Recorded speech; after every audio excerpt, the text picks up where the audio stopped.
আমাদেরকে এভাবে দিনের পর দিন খুন করা হলেও আমরা আবার সকালবেলা ঠিকই জেগে উঠবো। এই সাংবাদিকের শেষ ঠিকানায় দুটাই, হয় আমাদেরকে মরে যেতে হবে এই দেশে, না হয় দেশ ছেড়ে চলে যেতে হবে। আমরা এখানে নিউজ সংগ্রহের জন্য আসি। সারা বাংলাদেশ থেকে যত ভুক্তভোগী, যত দুঃখ দুর্দশা কষ্ট, সেটা বলার জন্য প্রেস ক্লাবে আসে। আজকে আমাদের অত্যন্ত দুর্ভাগ্য, যেখানে সাংবাদিকরা এসেছি আমাদের দাবি নিয়ে। আমি ঠিক জানি না যেটা শেষ কোথায়, আর আমাদের আর শেষ পর্যন্ত কত দূর যেতে হবে। আমরা সারা বাংলাদেশের আন্দোলনের খবর প্রচার করি, আর আমাদের বলা এখন নিজেদেরই আন্দোলনে নামার সময় হয়েছে। আমাকে অনেকে জিজ্ঞেস করে যে ভাই, ভালো সাংবাদিক হলে কি করতে হবে?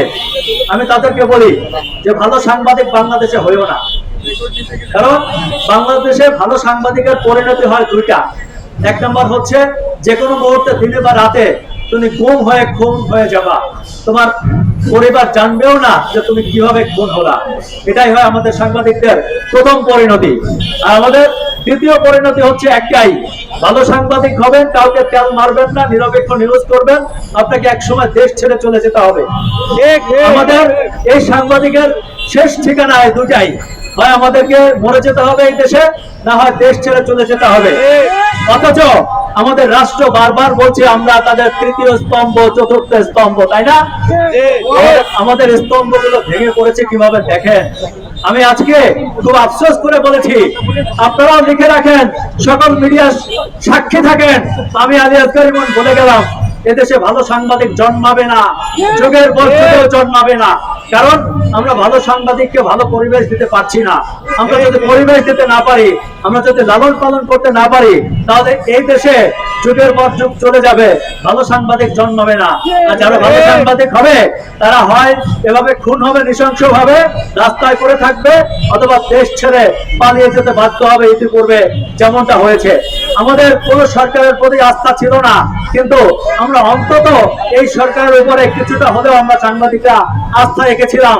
তারা একটি সুন্দর পরিবেশ তৈরি করবে, তারা আমাদের কাজ করতে দিবে, এবং আমাদের যে ন্যায্য দাবিগুলো সেগুলো মানবে, আমাদের ভবিষ্যৎ কিভাবে চলবে সেটা চিন্তা করবে, আমাদের নিরাপত্তা দেওয়ার ব্যবস্থা করবে।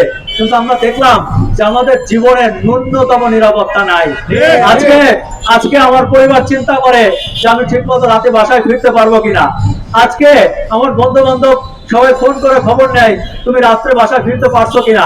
আজকে আমাকে নিয়ে সবাই ফেসবুকে পোস্ট দেয়, ভাই আপনি ঠিক আছেন তো, আপনাকে তুলে নিয়ে যায় না তো, আপনারা বাইরে ফেলায় না তো, আমরা দুশ্চিন্তায় আছি। আরে ভাই, এই যদি দেশের অবস্থা হয়, এই সাংবাদিকতা আমরা কেন করব? আমাদের ইয়াং সমাজ, আমাদের সন্তানরা কেন সাংবাদিকতা পেশায় আসবে? অন্য কোনো পেশায় যাও। আমি ঢাকা বিশ্ববিদ্যালয়ে পড়াশোনা করেছি, আমি তো চাইলে যে কোনো একটা কর্মকর্তা হতে পারতাম, সরকারি চাকরি করতে পারতাম, ঘুষ খেতে পারতাম, তেল মারতে পারতাম। আমি সাংবাদিকতা এসে দেখেন নিজের জীবনটা হুমকির মধ্যে ফেলেছি।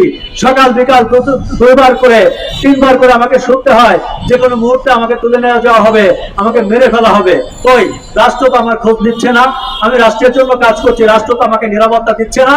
আমি জানতে চাই যে এর শেষ কোথায়, এর শেষ আমরা দেখতে চাই। আমরা পাশাপাশি একটা কথা বলতে চাই, তোমরা যারা মনে করছো সাংবাদিককে খুন করলে, সাংবাদিককে মেরে ফেললে তারা থেমে যাবে, তারা বোকার রাজ্যে বসবাস করো। আমরা থামবো না। আমাদেরকে এভাবে দিনের পর দিন খুন করা হলেও আমরা আবার সকালবেলা ঠিকই জেগে উঠবো।